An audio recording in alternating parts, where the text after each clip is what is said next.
My name is Mintra Dwarkasing and I am from the Netherlands, and my current position is Assistant Professor of Finance at the Erasmus School of Economics. In my free time I like to read, just normal books, and I also like to visit museums as well as going for walks. My life motto would be: strive to be the best person that you can be, but do not forget to have a lot of fun along the way. I studied economics, or actually finance, in Tilburg at Tilburg University. I did there a bachelor's as well as a master's in financial management. During my bachelor years, my goals were to succeed in the sense of finishing my studies with good grades, but also doing a lot of activities on the side, and then eventually finishing my studies and applying for a nice job, maybe at a financial institution. There was one person that inspired me to pursue a career in academia, and that was my PhD advisor in Tilburg, Fabio Bragion. And basically through him I got to know what research is about, and I started to like it a lot. And then of course along the way a lot of people inspired me as well. One of the fun things to work with students is that I actually sometimes also learn from them. So when we discuss papers, for instance, in seminars, then students can come up with very good insights, and then sometimes I even think, and we have great discussions on that as well, and it makes me think like, oh well, that's actually a side or a point of view that I didn't take into account myself yet, so that makes it very nice.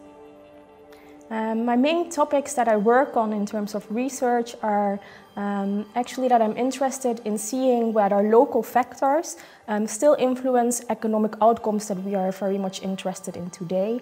You can think of, for instance, inequality, but you can also think of taxation, as well as local factors that happened, or events that happened a very long time ago, and whether they still influence financial outcomes. My interest in finance was spurred by accident, more or less. I had the opportunity at a very young age to start a small family business, and being so close to the source, so to speak, of a firm made me interested in like, how do you get financing, how do you deal with all these things, and this spurred initially also, or actually made me decide to study finance more broadly, or more in depth, so to speak. So the paper, The Dark Side of Social Capital, Battles and Mortgage Lending, is a paper that studies how a shock in trust and social capital that happened many years ago, namely during the American Civil War, which started in 1861 in the US, how these events still affect mortgage lending in US localities still today. And what I find in that paper is that in those areas where a battle during that American Civil War happened or occurred, that the probability to obtain a mortgage loan still today is higher, but that it's not for everyone. So minorities, actually for them that positive effect is mitigated, and it even becomes negative. So they have a lower probability to see their application being granted. And then I also study in that paper the reasons or the possible channels why this effect that happened, or these events that happened such a long time ago, why this still would affect current mortgage lending today. And some of these channels that I find evidence in favor of are discrimination, so persistent discrimination that is basically being transmitted over time, as well as social capital. So I teach the seminar Corporate Finance, which is basically a seminar in which we go in depth in terms of how you can value a company.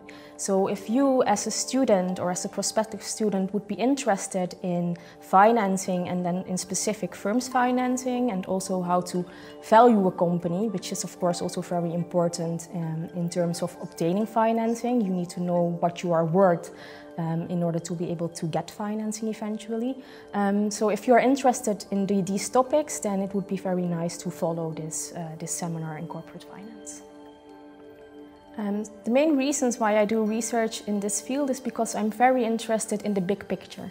So for instance, if we look at inequality, then of course this goes hand in hand with a lot of different outcomes, but also for instance the factors that cause inequality.